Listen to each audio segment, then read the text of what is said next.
The year is 395 AD. Emperor Theodosius lies dying in Milan, and in his final breath, he makes the decision that will doom Western civilization for 1,000 years. He splits the Roman Empire between his two incompetent sons. But what if that moment never happened? What if one of history's greatest empires, spanning 3 continents, controlling 50 million people, commanding the most sophisticated military machine ever assembled, what if it simply never broke? The question sounds simple, but the answer rewrites everything you know about the medieval world, the Renaissance, the Crusades, and even the borders of modern Europe. Because when Rome divided, the West fell into darkness for centuries while the East limped forward alone. But in our alternative timeline, there is no division. There is only Rome, eternal, unified, and unstoppable. Welcome to a world where the sun truly never sets on the Roman Empire. To understand what changes, we must first understand what was lost. By the late 4th century, Rome was already fracturing.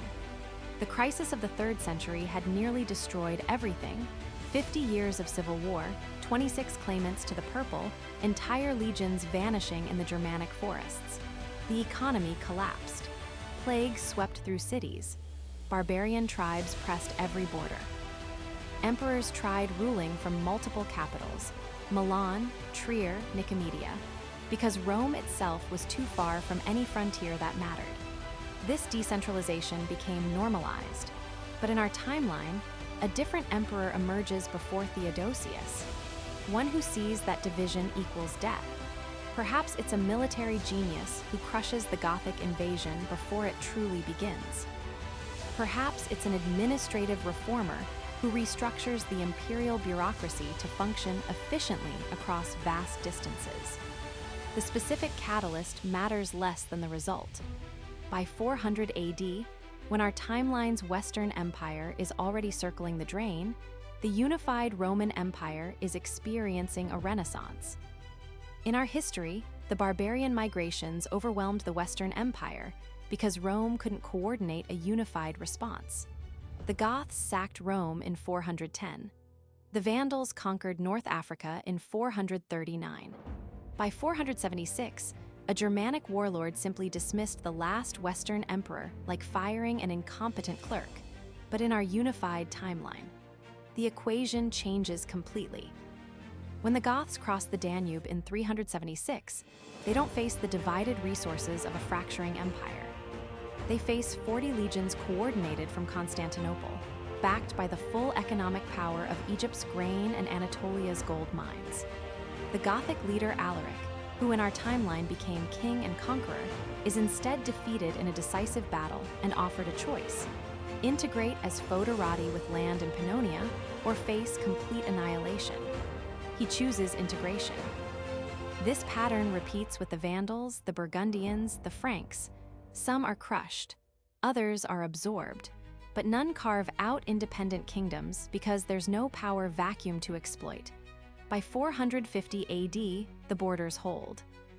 Here's what most people miss about Rome's division. It wasn't just political, it was economic suicide.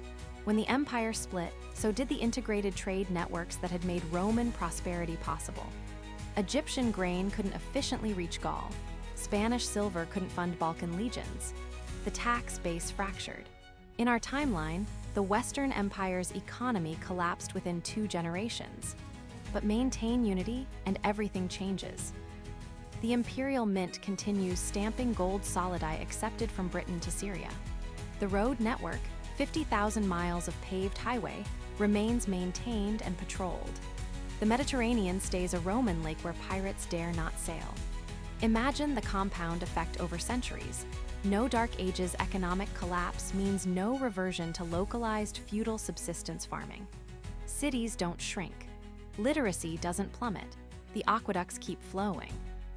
By 600 AD, when our timeline's Europe is fragmented into squabbling kingdoms, barely maintaining Roman ruins, this unified Rome is actually growing wealthier.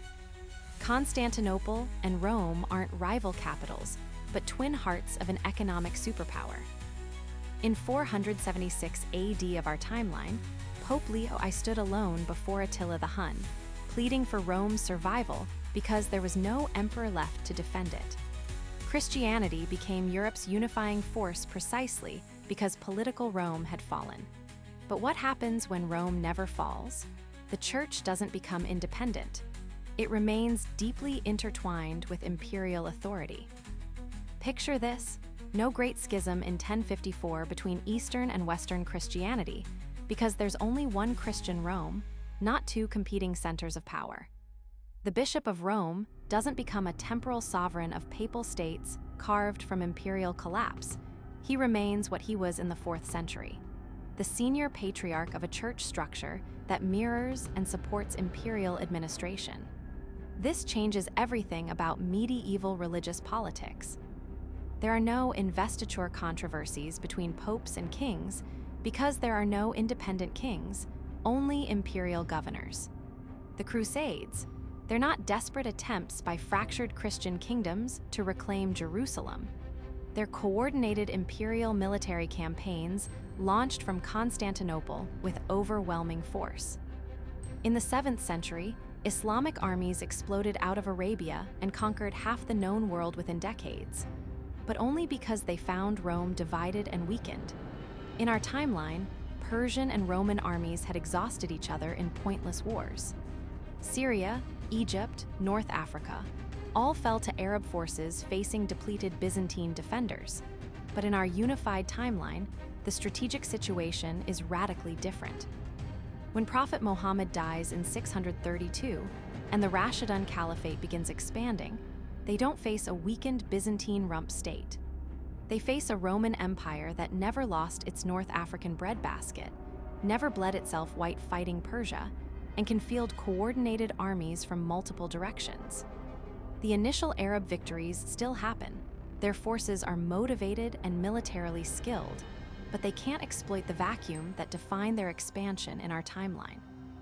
Damascus might still fall, but Egypt doesn't. North Africa doesn't. By 700 AD, the border stabilizes not at the Taurus Mountains in Anatolia, but somewhere in the Levant, with the rest of the Roman Mediterranean intact. Here's a question that should haunt every historian. How much knowledge was lost when Rome fell? In our timeline, the Western Empire's collapse meant the destruction of institutional knowledge accumulated over centuries. Roman concrete, so advanced we're only now understanding its properties, its formula was lost. Underfloor heating systems vanished. Professional civil engineering disappeared for 1,000 years. But institutional continuity means technological continuity. The imperial archives in Constantinople and Rome aren't sacked and burned. They're maintained, copied, expanded.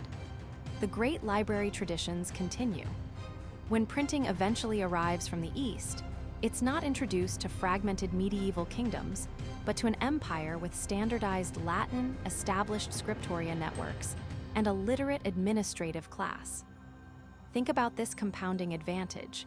By 1200 AD, when our timeline's Europe is just beginning to emerge from medieval darkness, this Roman Empire has maintained 12 centuries of continuous scientific and engineering progress. No lost centuries. No rediscovering Aristotle through Arabic translations. The Renaissance happens, but it happens 500 years early, and it never stopped. France doesn't exist in this timeline. Neither does Germany, Spain, or England as we know them. Think about what that means. Every national identity, every language development, every cultural touchstone of modern Europe emerges from the post-Roman fragmentation. French develops from vulgar Latin in isolation. English forms from Germanic invaders who never would have conquered Britain if Roman Britain hadn't been abandoned. In our unified timeline, there's linguistic drift certainly.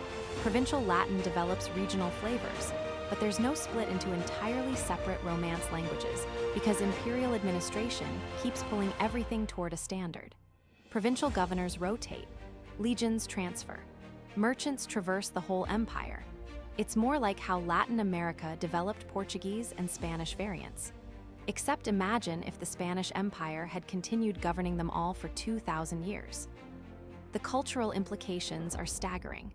There's no Charlemagne crowned emperor because there's already an emperor. There's no Holy Roman Empire because there's still the actual Roman Empire. No Norman conquest. No 100 Years' War. The entire narrative of European history is not nations rising from Rome's ashes. It's provinces evolving within Rome's embrace. But let's not romanticize this alternative timeline too much, because eternal empires carry their own costs. In our timeline, Rome's fall allowed new political experiments. Democracy didn't die with the Republic, it evolved later in different contexts. In our unified Roman timeline, would the Enlightenment still happen?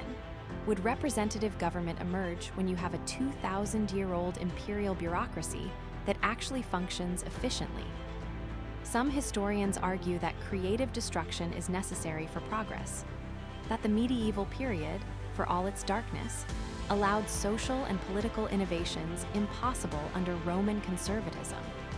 Perhaps this eternal Rome becomes stagnant, its very success creating rigidity. Or perhaps it evolves differently. Maybe the Senate gradually gains real power again. Maybe provincial assemblies become more democratic over centuries. We're also assuming this unified Rome can actually maintain cohesion. Even with better management, centrifugal forces exist. Does Britain eventually break away? Does Hispania demand autonomy? The question isn't whether eternal Rome would be perfect, it's whether it would be possible. Stand with me on the Palatine Hill, not in our timeline's Rome, where tourists photograph ruins, but in this alternative Rome of the 15th century. The aqueducts still flow. The Senate still convenes. Ships from every corner of the Mediterranean dock at Ostia bearing goods and taxes. From here, you can see an empire that never fell, and wonder what we lost when ours did. Because here's the haunting truth, it almost happened. If Theodosius had been healthier, if his sons had been competent, if different generals had won different battles, Rome might have survived intact. The question, what if Rome never split, isn't just academic speculation. It's a glimpse of a world we were perhaps one decision away from inhabiting. Would it have been better? Would we have advanced faster or stagnated in imperial stability? Would we still have Shakespeare, Leonardo, Mozart in a world where Latin never fragmented into Romance languages, where the medieval period never existed, where human history followed a completely different path? We'll never know. But the very possibility should make us look at our own timeline's history, not as inevitable, but as contingent. One choice among infinite others. Rome fell, but it didn't have to.